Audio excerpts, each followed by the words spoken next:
রব্বুল আলামিনের কাছে শুকরিয়া গুজার করছি এই মহান সংসদে আমাকে সুযোগ করে দিয়েছেন সংসদ নেতা আমাদের বাংলাদেশের প্রধানমন্ত্রী জনাব তারেক রহমান।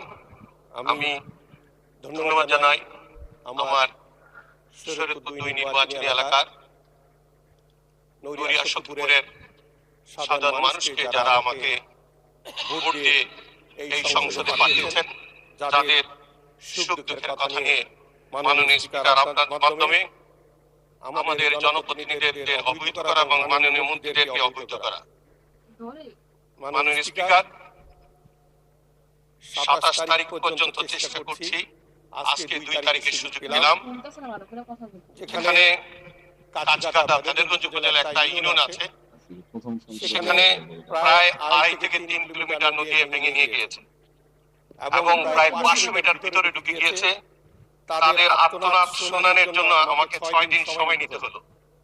মাননীয় স্পিকার, আপনার মাধ্যমে আমি আমাদের পানি সম্পদ মন্ত্রী, মাননীয় পানি সম্পদ মন্ত্রী কাছে জানতে চাই কোন তড়িৎ ব্যবস্থা নেওয়া হয়েছে কিনা। আমার দেশের মানুষ আমাকে তাদের দুঃখের কথাগুলি বলে দেওয়ার জন্য এখানে পাঠিয়েছে। তাদের আর্তনাদ, তাদের শব্দ আমার কানে আসছে। আমি জানতে চাই মাননীয় স্পিকার, আপনার মাধ্যমে তড়িৎ কোনো ব্যবস্থা নেওয়া যাবে কিনা।